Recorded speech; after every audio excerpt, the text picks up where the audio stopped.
il est habillé en soldat romain, et nous devons mener le bon combat de la foi. Au nom de Jésus-Christ, il tient le crucifix, et il remporte la victoire avec la palme de la victoire. On est renvoyé à l'image biblique, à l'image évangélique du martyr, de celui qui combat pour la foi et qui va remporter la victoire au nom de sa foi. En même temps, il écrase le corbeau sous ses pieds. Le corbeau symbolise le mal. Et sur la banderole, c'est marqué « crasse », c'est-à-dire « ne remets pas à demain ce que tu peux faire aujourd'hui ». Voilà la signification de l'iconographie.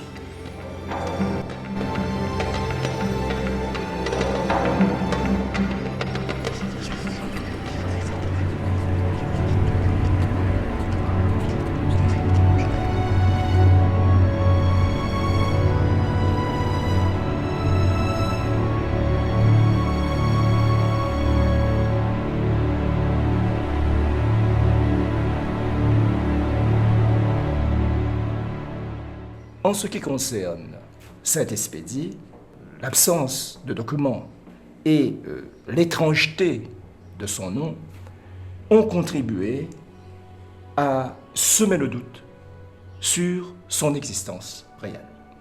Sur ce saint, il existe deux versions. Une version qui tente à affirmer son existence et une autre qui infirme.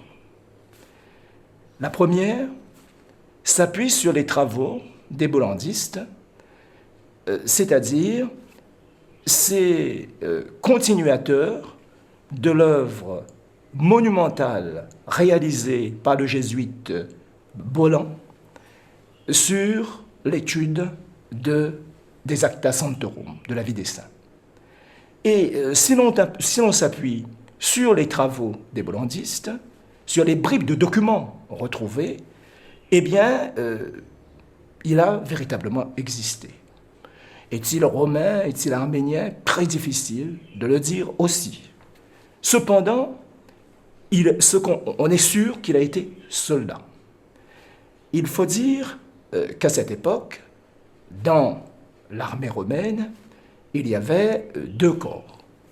Un corps qui s'appelait les impeditus, c'est-à-dire les fantassins légers, et un autre corps, expeditus. Ce sont des soldats faiblement armés, légèrement armés, et ne portant pas de bagages, et qui avaient une rapidité dans l'exécution de leurs mouvements, et qui pouvaient se déplacer très vite. Et Expedite aurait été donc à la tête d'un groupe d'expéditi. Il a donc appartenu à la 12e légion romaine qui s'appelait la Fulminante. Et il aurait été nommé pour protéger Jérusalem contre les attaques des barbares. Alors il faut dire que dans l'Empire romain, les chrétiens étaient à cette époque persécutés parce qu'ils étaient considérés comme des éléments perturbateurs des cadres de l'Empire romain. Et étant donné qu'Expédite était chrétien, il a été arrêté, flagellé, martyrisé. Donc il est mort en martyr. Et on voit bien que selon cette version, ces éléments fournis par les travaux des bollandistes, eh bien son existence ne laisse aucun doute, il fait partie des martyrs de l'Église des premiers temps. Il existe une deuxième version. Il s'agit donc, cette deuxième version fait ressortir eh bien, que des religieuses parisiennes qui étaient en train de construire une nouvelle chapelle avaient demandé à Rome eh bien, les reliques d'un saint. Et un jour, une boîte de reliques arrive et elle s'ouvre, elle voit bien qu'il y a les reliques, mais il n'y a pas le nom du saint. Et comme elle n'avait pas connaissance de l'italien, et elle voit sur la boîte c'était inscrit et Expedito et la date à côté, eh bien, immédiatement, elles se sont dit, eh bien, c'est Saint-Expédie. Et elles ont donné à leur chapelle, eh bien, elles ont dédié leur chapelle à Saint-Expédie, et c'est ainsi qu'un culte va naître.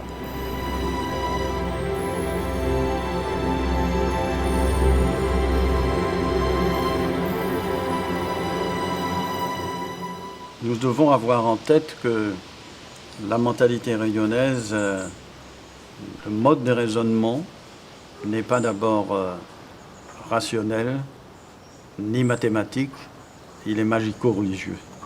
Alors comment Saint-Expédie est-il arrivé dans ce diocèse de Saint-Denis de la Réunion? Pendant la Première Guerre mondiale, une dionysienne, Madame Châtel, se trouvait en France, à Marseille. Elle se faisait bien des soucis pour sa famille, qui était ici, et elle brûlait d'envie de retourner dans son île pour revoir les siens.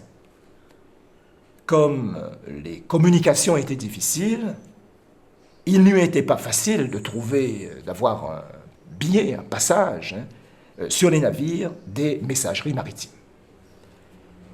Et elle ne cessait d'aller quêter son billet. Et un jour,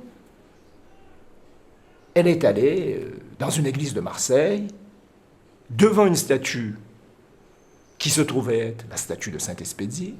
Elle s'est confiée. Et 3 jours plus tard, un commis des messageries maritimes est venu lui dire qu'elle a son passage pour la Réunion. Mais quand elle avait demandé à ce saint de résoudre sa cause, elle avait fait comme promesse de donner à sa paroisse une statue de ce saint.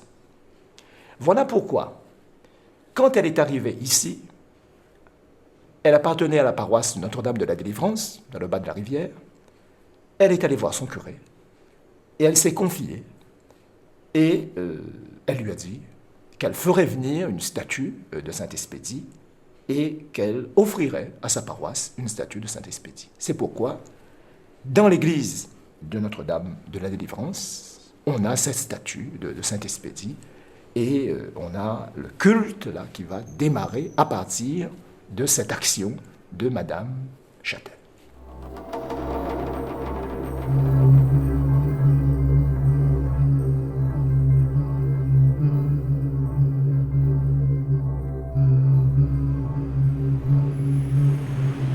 Ce qui est intéressant à dire lorsque l'on parle de Saint-Expédie, ou plutôt de ces oratoires qui sont au bord des routes réunionnaises, c'est qu'il s'agit d'espaces de mémoire extrêmement importants. Un historien comme Prosperet va montrer tout récemment que les esclaves marrons, ceux qui partaient au cœur de l'île, partaient tout autant pour fuir les conditions inhumaines de la côte que pour avoir des lieux d'ancrage d'un culte à leurs ancêtres, puisqu'ils ne pouvaient pas retourner par l'océan dans leur pays d'origine. Et il fallait ancrer la vie dans la terre. Les esclaves malgaches, quand ils arrivent ici, quand ils vont dans la partie haute de l'île, pour un malgache, l'espace n'est jamais vide. L'espace a toujours été occupé. Et à Madagascar, avant l'arrivée des Africains et des Indonésiens, il y avait un peuple. Alors ce peuple-là, on les a appelés les Wazemba.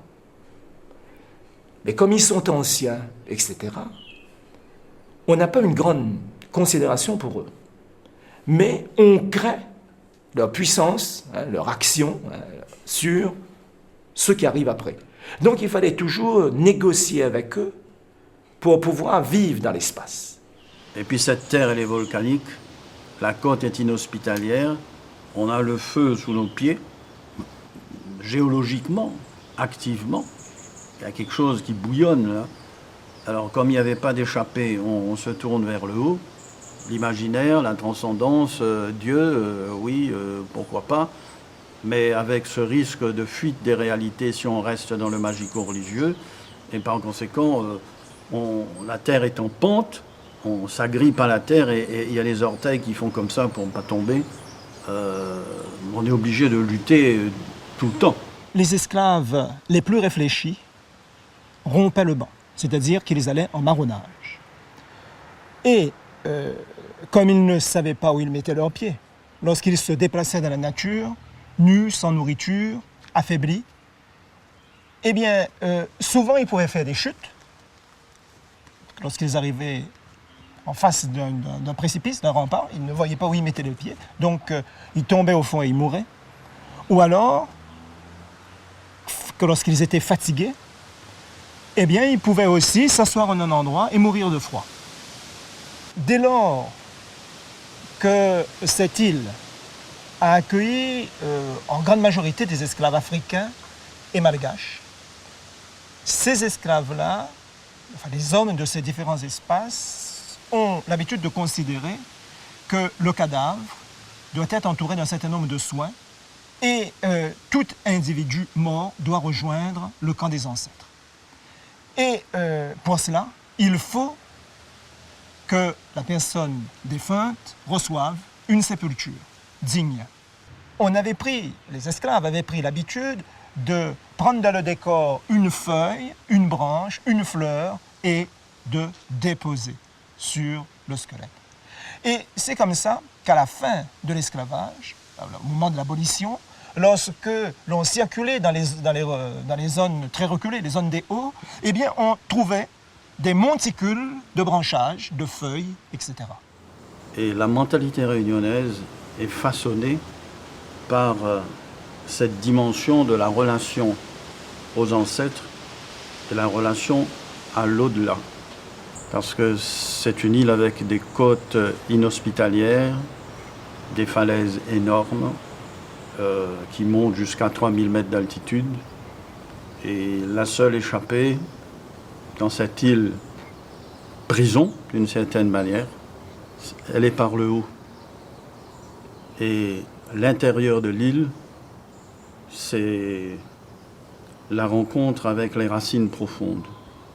Au début du XXe siècle, lorsque l'île reçoit davantage de produits de l'extérieur, et notamment lorsqu'on a des statues de saints qui se retrouvent ici dans nos commerces, eh bien, on va prendre l'habitude de remplacer ce geste qui consiste à déposer une feuille, une fleur, etc.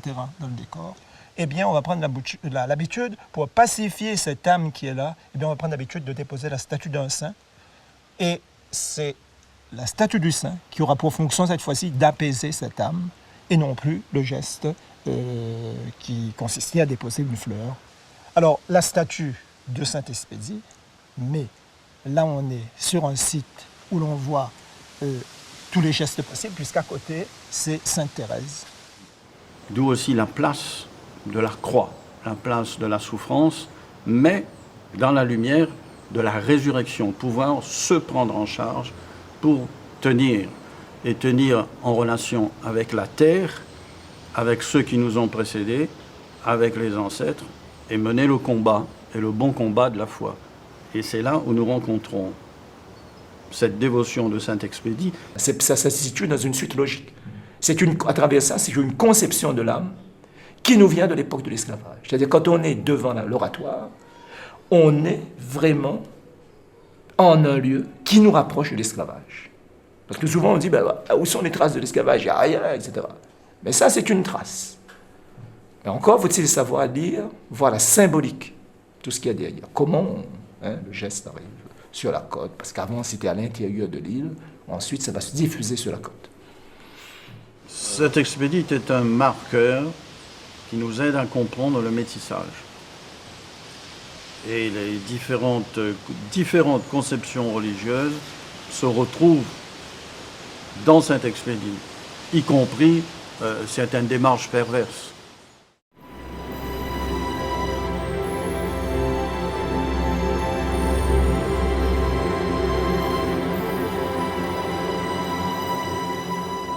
une iconographie qui est très belle, mais qui peut aussi être utilisée dans certaines circonstances, je dirais, quasiment à l'envers de la foi chrétienne. C'est-à-dire, on bascule dans la magie, parce que la foi suppose une liberté, une responsabilité, un engagement, tandis que la magie, je fais n'importe quoi, et puis je demande à la divinité ou à un saint de faire ce que je demande pour me satisfaire, et dans le cas de Saint-Expédie, le faire rapidement. Bon, expédier la chose. Donc, Bon, là, on parle de Saint-Expédie, mais si on parlait d'autres choses, par exemple de certains morts, de certains criminels qui ont été exécutés, qui sont vénérés, mais s'ils sont vénérés, c'est forcément pour leur pouvoir. C'est-à-dire qu'on considère que l'individu qui a un pouvoir dans sa vie garde ce pouvoir dans sa mort. Et si on est en contact avec cette personne-là, eh bien, on peut récupérer un peu de sa force et agir. Eh bien, Saint-Expédie joue aussi son rôle de régulateur, de modérateur, et son rôle aussi de pacificateur des esprits. Là, j'aurais tendance à prendre la chose pas sur le côté théologique, puisque manifestement c'est une figure qui dépasse largement l'aspect théologique. Je le prendrais plus sur un aspect entre guillemets anthropologique. Les figures généralement les figures positives, les figures de saints généralement reposent sur une ambivalence, c'est-à-dire que les esprits positifs, généralement, sont d'abord des esprits négatifs, puis par un travail psychique, de culture et compagnie, on renverse la tendance, c'est-à-dire ce qui fait peur devient ce qui rassure, mais bon, on n'est jamais à l'abri d'un retour de manivelle, et donc quelque part, il est bien possible que Saint-Expédite soit un personnage comme ça construit et que il fasse peur parce que justement il y a peut-être un arrière-fond qui fait retour, quoi. À La Réunion, on parle beaucoup de sorcellerie, c'est quelque chose qui frappe beaucoup les gens et beaucoup de personnes qui justement ils vont aller demander l'aide à certains saints par exemple. Eh bien, la religion, c'est quelque chose qui est pur. Et les trois grandes religions que nous connaissons aujourd'hui, que ce soit le judaïsme, le catholicisme et l'islam, eh bien, ont un père commun qui s'appelle Abraham. Et dans le Saint-Coran, Dieu nous rappelle l'histoire d'Abraham et dont le père s'appelait Azar. وَإِذْ قَالَ إِبْرَاهِيمُ لِأَبِيهِ آزَرَ. Lorsque Abraham dit à son père Azar, Azar, أَتَتَّخِذُ أَصْنَامًا آلِهَةً. Prends-tu des divinités comme Dieu, des idoles, des statues comme Seigneur? أَتَتَّخِذُ أَصْنَامًا آلِهَةً.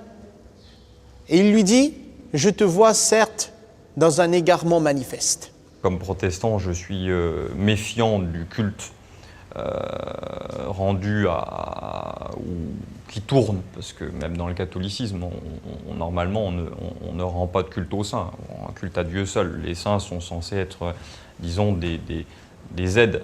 Bon. Mais c'est vrai que nous, protestants, on se méfie parce qu'on sait que trop bien que les aides, parfois, finissent par dépasser. Par exemple, si je reprends le livre de l'Apocalypse, l'auteur Jean de Patmos n'arrive pas à ne pas s'agenouiller devant l'ange, qui pourtant lui dit « c'est pas devant moi que tu dois t'agenouiller, c'est pas devant les hommes que tu dois t'agenouiller, c'est devant Dieu seul ». Donc voilà, donc moi ma position c'est, si je comprends ce qui a été tenté à travers un certain nombre de cultes de saints, on préconise nous plutôt d'éviter. Il lui dit « mais pourquoi est-ce que tu adores? Pourquoi est-ce que tu t'inclines devant celui ma la yasma, qui n'entend pas, wala yubsir, qui ne voit pas, wala yughni anka shay'a, qui ne peut t'apporter aucun bien ». Et il est dit que lorsque le père d'Abraham, Azar, qui était constructeur d'idoles, c'était paradoxal, il dit à son fils que voilà, nous allons faire la fête de nos dieux, de nos divinités, il faut venir avec nous. Abraham s'est déclaré malade. Il a dit, je ne peux pas venir, je suis malade. Et lorsqu'ils sont partis, il est rentré dans le temple, il a détruit toutes les idoles, et sauf la plus grande des idoles. Et la hache avec laquelle il avait détruit les idoles, il l'a mis dans les mains de la plus grande des idoles.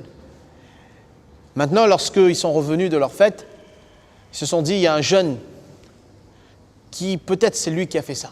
Ils l'ont appelé. Alors Abraham, lorsqu'il fut interrogé, leur dit, mais moi? Mais non, c'est lui, c'est la plus grande statue. Alors les autres qui lui disent, mais une statue, comment ça pourrait briser d'autres statues? Ça n'a pas d'âme. Alors Abraham qui leur dit, mais dans ce cas, pourquoi est-ce que vous vous inclinez devant ces statues? Et tel a toujours été le message de toutes les religions. C'est pour ça que l'Église catholique, sans condamner les personnes, évidemment, qui ont un culte bien orienté vers Saint-Expédie, l'Église catholique, dans son ensemble, prend du recul en disant, bon, si vous avez une dévotion vis-à-vis de Saint-Expédie, n'oubliez pas ce que représente la figure de ce saint à travers son iconographie elle-même, et qu'on ne peut pas se réclamer d'un saint, de la communion des saints et de Dieu pour faire le mal. C'est-à-dire qu'il y ait une poignée d'individus qui, en fonction de leur science, qu'ils ont puisé je ne sais où, dans je ne sais quel grimoire, qui ont associé Saint-Expédie à tout ça pour pouvoir arriver à certaines fins, c'est une réalité, mais ça concerne une minorité. Et il ne faut pas partir d'une minorité pour établir une règle générale.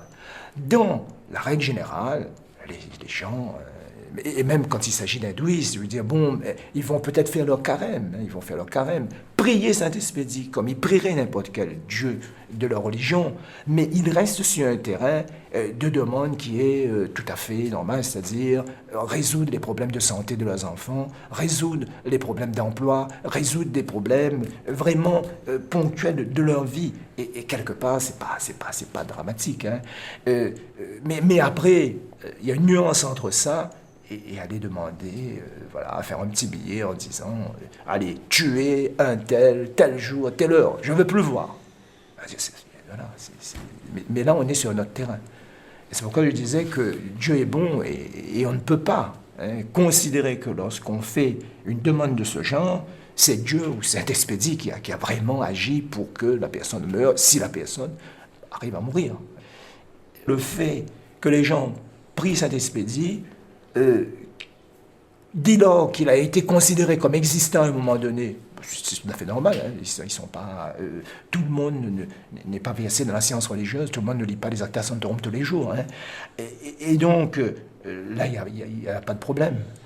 Mais qu'ensuite on fasse une interprétation un peu intempestive et qu'on l'utilise à des fins qui ne sont pas catholiques, il faut aussi faire la part des choses.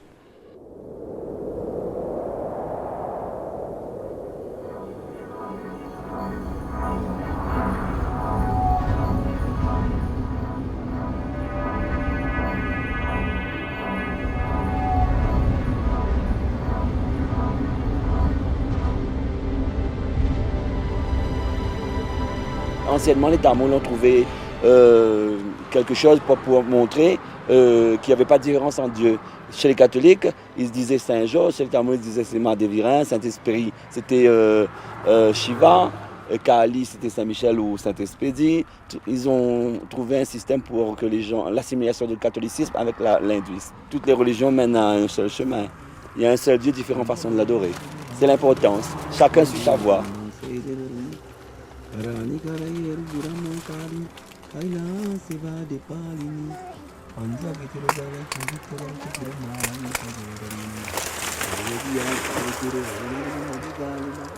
Saint-Expédie a favorisé la rencontre des hommes. Et il a effectivement favorisé ce dialogue entre les individus de religions différentes. Et je pense que, vu l'histoire que nous avons vécue ici, le peuplement s'est fait à partir donc de populations venues d'horizons divers, de continents divers, et des peuples sont arrivés ici avec des croyances diverses, et très tôt, ils se sont rencontrés, et je crois que le dialogue interreligieux a commencé très tôt. La question du dialogue interreligieux, elle est très complexe en fait, parce que ça dépend ce qu'on recherche. Je veux dire, bon, moi je ne suis pas un spécialiste de la question, j'ai eu des cours en fac là-dessus, donc il existe plein d'écoles, il existe plein de tendances. Je veux dire, on peut par exemple être dans l'idée que les religions dialoguent uniquement, c'est-à-dire elles se disent, bon, on dialogue, on n'aborde pas les dogmes, on n'aborde pas la question du fond qu'on a parce qu'on estime que c'est incompatible. Je ne dis pas que c'est ça, hein, mais on peut faire ça, mais on dialogue pour que socialement ça se passe très bien. Donc ça, c'est une façon de l'aborder qui, ma foi, porte déjà beaucoup de bénéfices, je dirais.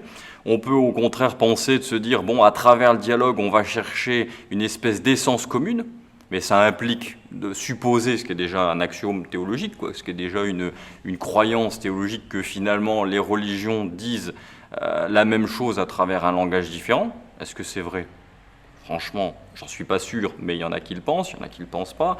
Donc on peut aussi le prendre sous cette forme-là. Est-ce qu'on se dit, bon, finalement, on a des singularités et on peut se les transmettre à travers nos traditions. Enfin, vous voyez, finalement, le dialogue interreligieux, il peut y avoir une quantité assez grande, quoi. C'est pas, y a pas, ça dépend les présupposés, ça dépend le désir qu'on a derrière, ça dépend la croyance qu'on a derrière, quoi. Le dialogue est toujours possible. Sur certains sujets, on peut dialoguer. Peut-être, il faut être honnête, il faut être transparent dans les réponses que l'on donne. Certainement, chaque croyant, il y a certains points sur lesquels il sera intransigeant. Les points concernant sa foi, sa croyance. Je ne peux pas, au nom du dialogue, eh bien, renier mes convictions religieuses. Ça, c'est impossible. Mais il y a des points sur lesquels on peut dialoguer, on peut travailler ensemble, construire à une société meilleure, parce que nos croyances, eh bien, sont certaines fois très proches par rapport à notre jeunesse. Le dialogue interreligieux est un vécu social et ça a précédé la création d'un groupe interreligieux avec des représentants. Alors que dans beaucoup de pays, c'est un peu le contraire. C'est les représentants religieux qui se rencontrent et constituent des groupes pour que la population suive. À la suite de ça, effectivement, nous, on est sur une autre problématique. On a un vécu qui est entre guillemets naturel, mais le monde est devenu global, donc la Réunion n'est pas isolée du monde, donc tout ce qui se passe par ailleurs a des répercussions sur notre île. Et on est un exemple, c'est vrai, mais en même temps, on n'est pas les créateurs du dialogue interreligieux. Alors, la société réunionnaise s'est construite sur un socle religieux. Le fait religieux est prégnant dans notre société et la religion, on la voit, on va dire, presque tous les coins de rue, dans nos paysages, et je dis même, j'ai l'habitude de dire aussi sur nos visages. Donc le Réunionnais est avant tout un être profondément croyant. À La Réunion, comme il y a cette présence de l'hindouisme et du christianisme, en plus de l'islam et des autres religions, donc surtout les deux grandes communautés présentes sont catholiques et hindous. Donc cet expédié, je ne dis pas, il ne favorise pas le dialogue interreligieux ou bien l'interreligieux, mais il est là et puis les gens pratiquent en toute liberté, sans penser à l'interreligieux, parce que pour eux c'est la même dévotion, c'est la même croyance. Et le premier dialogue, ce n'est pas le dialogue interreligieux. Le premier dialogue, c'est simplement le dialogue humain. Un être humain à un autre être humain, nous avons la même dignité, nous respirons le même air, la même atmosphère. Et moi je dis, si la Terre ne respire pas, nous sommes morts. Parce que nous respirons la respiration de la Terre. C'est vrai qu'ici à La Réunion, donc, on a un vivre ensemble un peu particulier, et harmonieux. Mais ce n'est pas le cas, comme vous l'avez dit, à l'extérieur.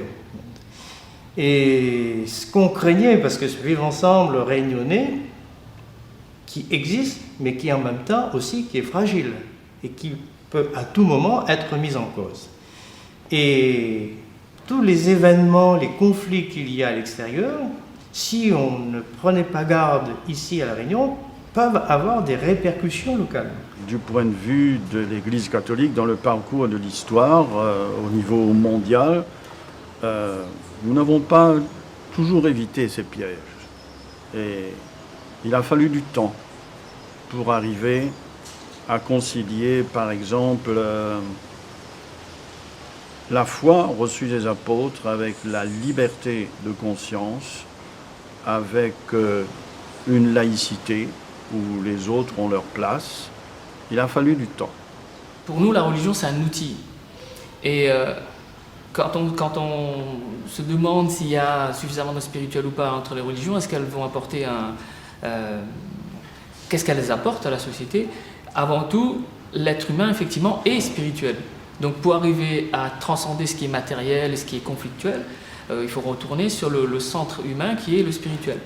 Mais ce spirituel, pour nous, n'est autre que, ne se reflète que dans le comportement humain. Donc la religion en elle-même, c'est quelque chose d'abstrait, et c'est que dans le comportement humain qu'on va vérifier ses croyances, ses principes. On peut avoir les plus beaux principes du monde, si dans son comportement on ne les respecte pas, ou on va à l'encontre de ses croyances, il n'y a plus de religion. Je connais, moi, l'exemple d'un tailleur qui était de confession hindoue, qui recevait souvent chez lui le curé, et qui venait discuter de religion. Donc je pense que le dialogue interreligieux est une permanence de la société réunionnaise, mais il se faisait de façon informelle. Bon, c'est vrai que souvent on dit que la Réunion c'est un exemple. Moi je dirais plutôt, on souhaiterait, on voudrait que ce soit un exemple, mais j'ajouterais que ce n'est pas un exemple non plus à transposer en l'état dans n'importe quelle situation. Parce que la situation que nous vivons ici est indissociable de l'évolution historique. Donc, ce qu'on peut servir d'exemple, j'allais dire d'exemple qui puisse amener d'autres peuples ou communautés à réfléchir, à se poser la question pourquoi, dans telle situation, telle que la Réunion, ça marche, et chez nous, qu'est-ce qu'il faudrait faire pour que ça marche? C'est ce que je pense qu'il ne faudrait pas transposer directement en disant voilà ce qu'il faudrait faire parce que ça marche. Je crois que ce sera plutôt un élément de réflexion.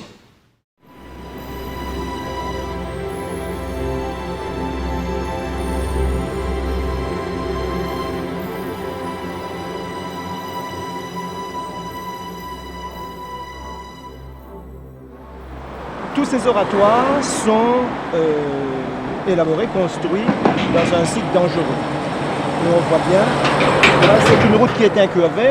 Aujourd'hui, bien sûr, c'est une route qui est asphaltée, mais hier c'était une route empierrée, etc. Et donc, c'est généralement un site qui a été touché par la mort. Et la statue du saint aujourd'hui, sa vertu, c'est d'apaiser l'âme de cette personne qui est morte dans un accident de circulation ou morte mauvaisement, en cet espace-là. Donc la fonction du saint, c'est d'apaiser cette âme à cette fin qu'elle n'ait pas une influence néfaste sur les vivants. Mais là, on est dans un site qui est quand même assez évolué et je vais vous montrer d'autres sites qui sont un petit peu plus discrets, etc. C'est bien, vous insistez sur le fait qu'il s'agit donc d'une zone dangereuse et que c'est sûr qu'en cet endroit s'est produit un accident. Et on voit bien la route qui est incurvée.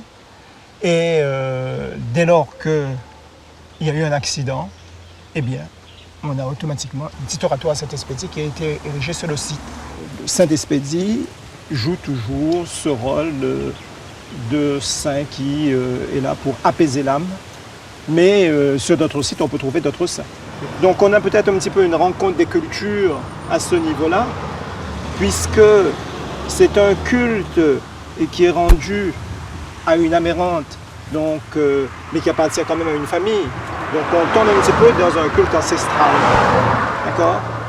Et parce que là se rencontrent l'hindouisme, l'animisme et le catholicisme. Mais ce n'est pas du syncrétisme. Parce que chacun viendra pour y trouver son compte. Mais il n'y a pas une religion nouvelle. Ce n'est pas du vaudou. D'accord? L'hindouiste qui vient en ce lieu, il va prier près sa spiritualité hindouiste. Le catholique, lui aussi. Hein? Et je dirais, les ennemis, c'est les Africains, etc. On vient de se retrouver dans ces sites-là qui rappellent un peu, disons, l'esprit un petit peu primitif, etc. On est plus proche de la nature quand on est dans ce site-là qu'ailleurs. Effectivement, Saint-Expédie peut parfois faire peur ou bien avoir une certaine défiance. Hein.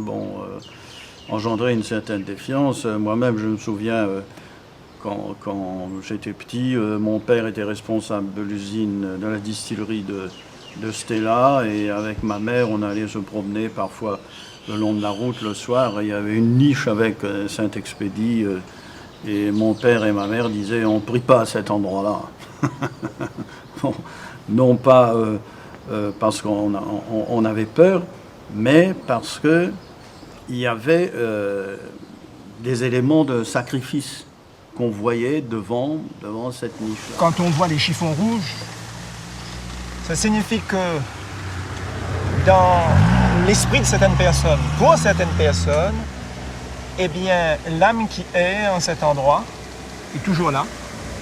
Et qu'en déposant ces chiffons, eh bien, ces chiffons ont la possibilité de s'imprégner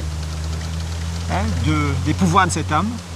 Et ensuite, quand ils portent sur eux ce chiffon, eh bien, ils ont la possibilité de bénéficier des pouvoirs de l'individu qui est décédé là. Ça rejoint, je dirais, la dimension de rencontre entre diverses sensibilités religieuses et de relations parfois occultes des ancêtres, et puis de relations aussi avec des sacrifices, mais les sacrifices qui sont faits pour engendrer du mal dans certaines mentalités. Alors oui, dans certains cas, Saint-Expédie peut faire peur.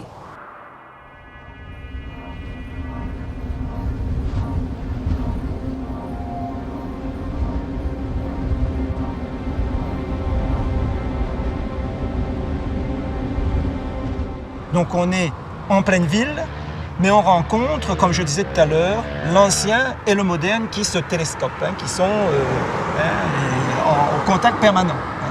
Et alors soit on a la possibilité de voir, soit on ne voit pas non plus. Donc, mais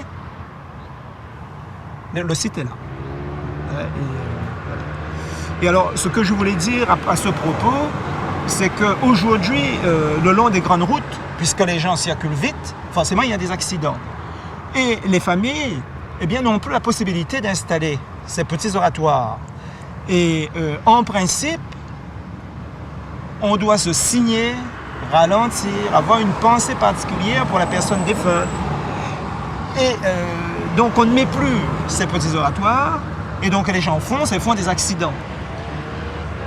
Et voilà pourquoi, presque tous les ans, on a des lycéens qui, sur les routes de l'Ouest, qui sont des routes quand même assez dangereuses, il y a beaucoup d'accidents qui se produisent, eh bien, il y a des campagnes de sécurité routière qui sont engagées là-dessus, et on met ces petits bonhommes noirs pour rappeler aux gens qu'il y a eu des accidents, c'est une route dangereuse, donc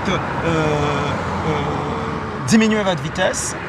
Alors qu'en réalité, si on avait laissé faire et si on avait laissé les gens installer au type Saint-Expédie, il n'y aurait pas nécessaire de voter des budgets pour faire ces petits pantins noirs aujourd'hui. C'est l'ensemble de la société qui change. C'est-à-dire, précédemment,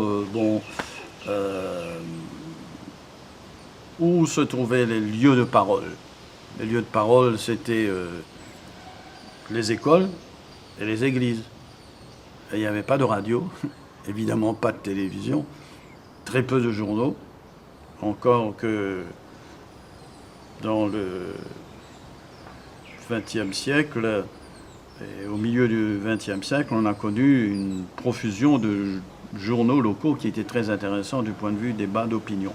Mais la parole s'est libérée, les rythmes de vie se sont accélérés, la dimension de la laïcité qui n'est pas le laïcisme La laïcité, du point de vue ouverture et acceptation des autres, s'est développée. Et Vatican II, le Concile Vatican II, a insisté sur le respect de la dignité humaine, de la liberté de conscience et de la liberté religieuse. Nous étions déjà dans le dialogue des personnes.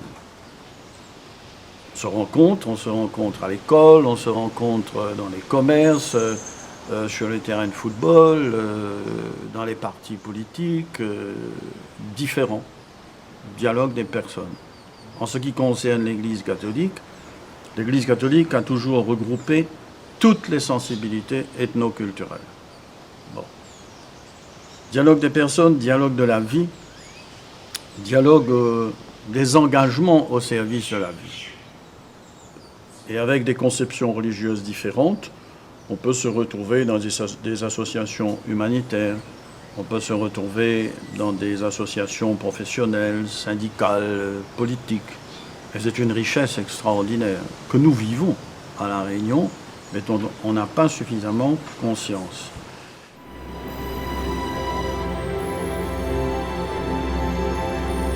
Quand on voit ce qui se passe, on a souvent des situations de grande désespérance.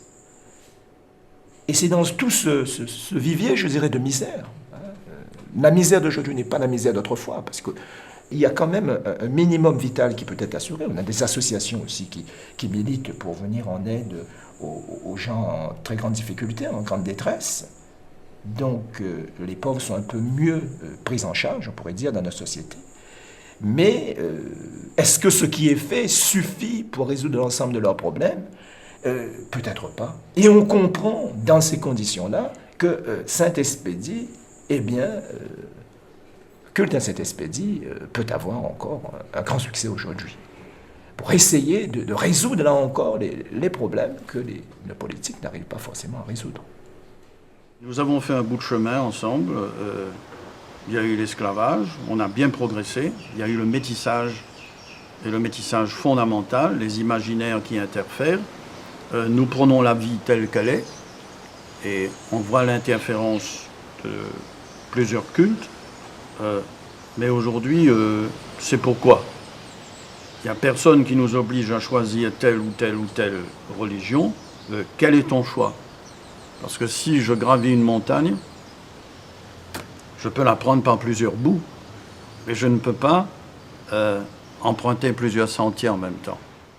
Donc quand on essaie de faire quelque chose, soi-disant pour faire évoluer les mentalités, etc., mais si ça ne s'inscrit pas dans un contexte de compréhension des problèmes des individus, il y a un manque concret, un vide concret, qu'ils vont automatiquement combler.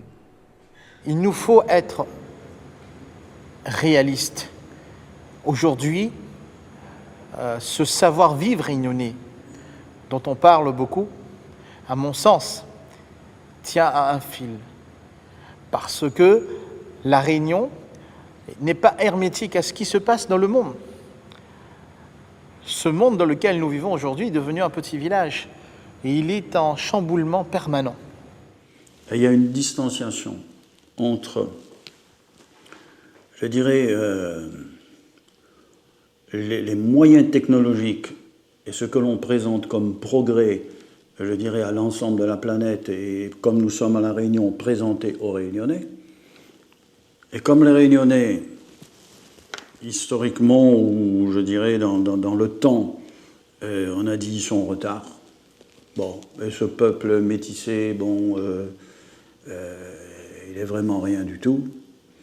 Alors les Réunionnais ont toujours eu tendance à vouloir être plus français que les Français et à vouloir copier l'extérieur. Mais quand ça se déglingue à l'extérieur, et quand on ne se retrouve plus dans ce qui est présenté comme les normes du succès, et on a vu où ça nous a conduit, la dérégulation financière et économique et même politique au niveau international, alors tout le monde vit dans l'angoisse, tout le monde vit dans la peur. Comme la Réunion est une île et que nous sommes le condensé de la planète, cette angoisse peut être portée au maximum.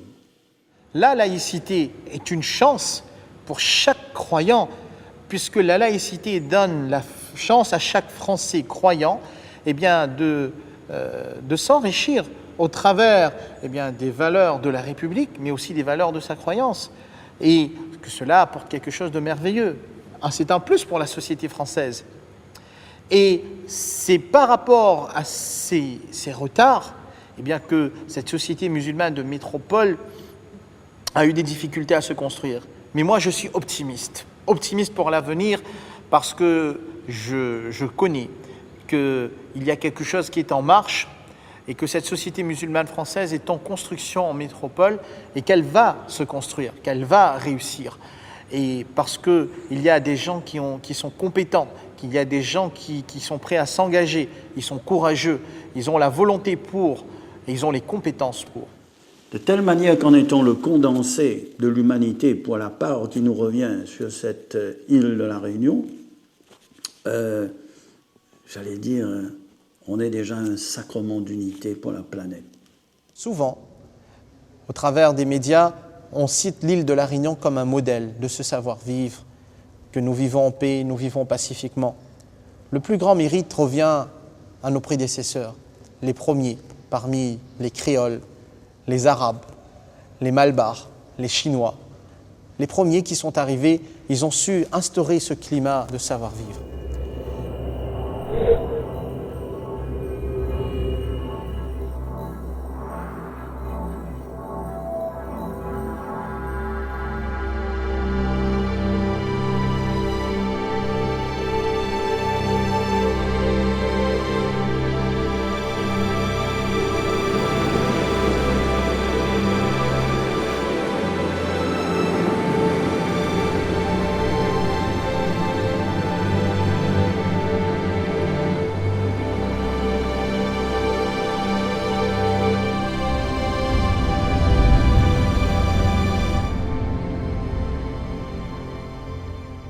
On voit des Saint-Expédites le long des routes avec les petits oratoires, les petites niches, avec, je dirais, des chiffons rouges, parfois des bougies, parfois des statuettes de Saint-Joseph ou de la Vierge Marie. Il y a tout je dirais, un zambrocal.